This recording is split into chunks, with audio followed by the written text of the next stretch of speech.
Not a frog, not a mechanoid, not a pushover, and certainly not a hero. What makes a hero a hero? Clearing an apartment building full of baddies may seem heroic, but the title leaves nagging questions in your head. Roll 7 gives us a hilarious look into the mechanics of heroism, while keeping a fast-paced adventure at your fingertips. On the surface, Not a Hero looks deceptively simple. It's a platforming shooter with cover mechanics, different weapons, and special items to help clear your path. Diving into the story and characters, however, reveals a quirky take on gangster films of the 80s and 90s. Why are you such a pussy? Bunny Lord, a bunny currently running for mayor, enlists the help of his fun club to help him get elected into office.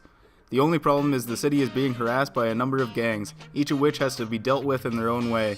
The Fun Club is a motley crew of mercenaries and gun enthusiasts who just want to see the job done. The story is told entirely through the perspective of Bunny Lord. He tells you about the missions in his own crude manner, mostly in Aunt Ruby's diner. Bunny Lord is quite enthusiastic about becoming a person of power, and he'll do anything to win the election. He also talks at length about things that seem irrelevant to the story, not unlike Quentin Tarantino does in his films. Bunny Lord also often makes up words to show his enthusiasm or hate for something, making his character fun to just listen to. This game certainly isn't lacking character.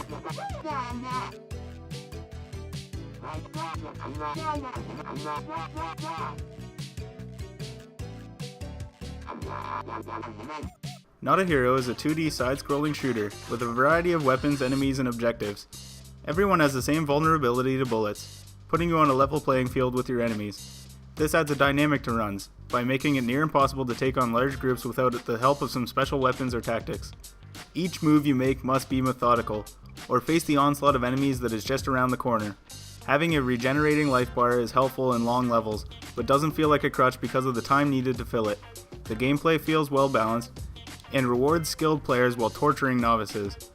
While enemies are tripped up on the ground, you can perform satisfying executions, which can help you stay stealthy.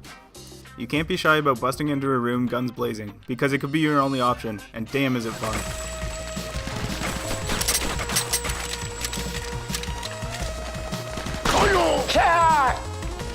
Choosing a class can be critical to the mission's failure or success. They all have their strengths and weaknesses, and are suited for their own unique situations. The variety of classes is refreshing as well. When having trouble on a level, a change of class can be the simplest solution.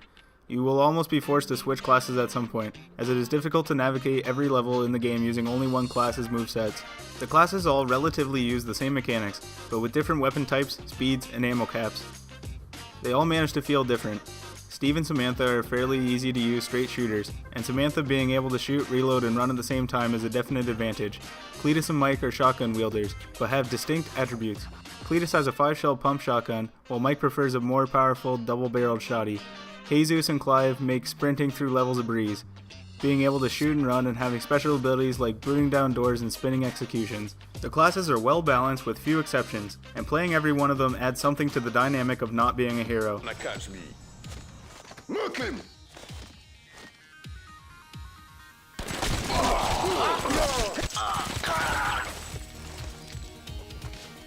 All of the levels are set up in buildings, apartments, warehouses, hideouts, etc. These buildings split into rooms that are divided by staircases between levels and locked doors. Some buildings are very straightforward, going up or down the entire building, wasting enemies along the way. Other levels have multiple paths that take you to the same exit of the level. Surveying the rooms around you and weighing your options in each room lets you effectively smoke enemies and can be the key to completing objectives. Alternatively, smashing through windows is awesome, and certainly lets people know that you have arrived. Nothing feels better than leaping from a rooftop across an alley and crashing through a window of another building's pistols firing. Levels are based around you completing an objective in that location, then escaping in Bunny Lord's van. These objectives all serve Bunny Lord's campaign in some way, whether you're stealing valuable cheese, blowing up grow-ops, freeing panda hostages, or just massacring everyone in sight. Even the police stand in your way at a time, but Bunny Lord just reasons that they must have been crooked cops, so it is actually a good thing. Maybe. Each individual level also has 3 side objectives that when completed give you a better score on that level and an overall higher approval rating among voters. In order to get the highest score on a level, you must complete all 3 tasks and race to the exit. These side objectives include challenges like completing the level in a set time limit, not getting punched or shot, collecting random objects, and performing a number of executions or critical hits. Using different classes to try and increase your ratings on levels adds a ton of replay value to the entire game.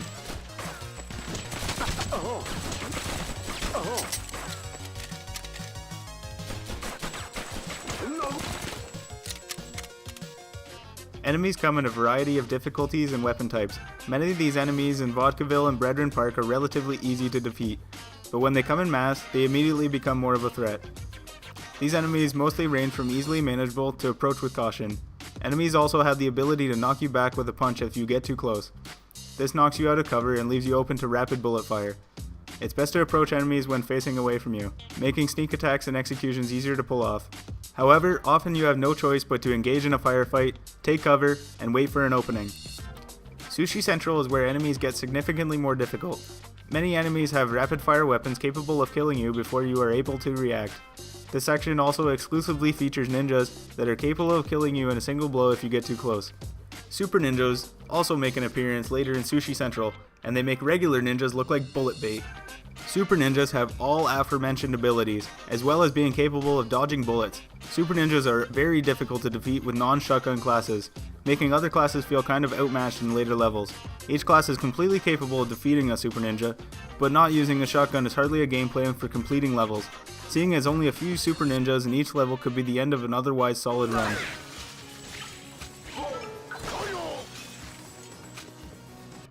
Pixelated art styles are abundant nowadays, but few are executed with such detail in characters and backgrounds. Items and characters are easily distinguishable from backgrounds, and the enemies don't bunch up enough to become a horde of sprites stacked on top of one another. Many of the buildings look similar, but the interiors help to differentiate. The gunfire and explosions are also fun to ignite just to look at. They light up the screen and add some active color to sometimes monotone backdrops. While many can see an 8-bit art style is limiting, which it can be, it also has a timeless quality that is enjoyable for all ages. There's more character in these sprites than some of the characters in AAA titles. Each of the characters has been designed to look as though they have their own backstory. While their backgrounds are never properly revealed, it leaves it up to the players to interpret their designs and form lives of these characters in their heads. This level of depth in character design is difficult to achieve and beautifully executed in every pixelated face. What do you want? Oh no! Please not the fish! Please no!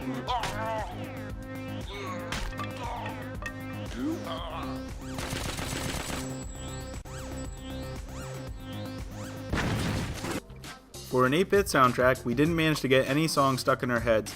The music was fine, but felt as though it was lacking a style. The music could have helped set a better tone for the game. Dare I say Surfer Rock at some point would have been another clever tie-in to the Tarantino motif. The music didn't feel as unique as, say, the Hotline Miami soundtrack, which helped massively in setting the tone early on in the game. The real thing driving you through the levels is hearing each of the characters yelling their signature catchphrases. The voice acting in this game is hilariously accurate. These are all things I would imagine myself yelling in these situations, personally identifying with Cletus. These battle cries really help immerse the player, as well as giving them a chuckle. I often found myself yelling along with the game after a satisfying execution, just a maze of balls. Hey! Die, you bastards!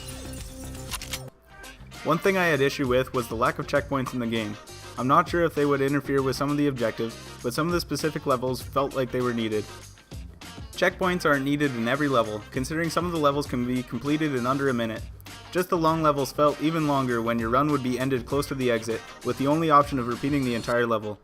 This complaint is nitpicky at best, as the game is quite challenging, and not having checkpoints is something that adds to that challenge. Completing a level from start to finish in one run does feel very satisfying, especially if your first 5 or 10 attempts were unsuccessful. There's nothing better than crushing a difficult level and lifting your paddle in glory. I'm fucking bulletproof! Fire at will! What many players will enjoy is the difficulty the game puts forth. It's just enough for people to get frustrated, but still be addictive. Every death feels like the player's fault, as opposed to the game being short with you. Players will get much better as they play more, and developing skills necessary to finish the late game levels. At first, players are weakened by the lack of class selection, but soon clearing levels becomes a breeze. The fact that this game is a blunt learning curve is much appreciated. Players would rather feel as though they are getting better at playing the game, as opposed to beefing up their characters to unstoppable ends. Faulting the players with their own deaths makes the game that much more addicting. I could have beaten that part if I just did this. Every time a level feels frustrating, the simplest solution could be just a change of class, and the entire game puts the player in control, which seems obvious but can be hard to find in other games like it.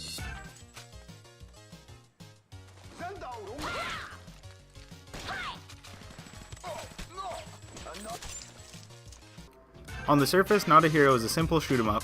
Digging deeper will reveal a quirky, movie-like story, and deep gameplay mechanics that are easily accessible and enjoyable. Not many games manage to pay homage to a movie genre, at the same time as having a crazy fun game design and story. There also seems to be no limits to the options of DLC, such as new burrows to fight through, and new classes to help us do it. Not a Hero comes easily recommended to any kind of gamer for hours of excitement and replayability. So in the end, heroes are overrated. All hail Bunny Lord.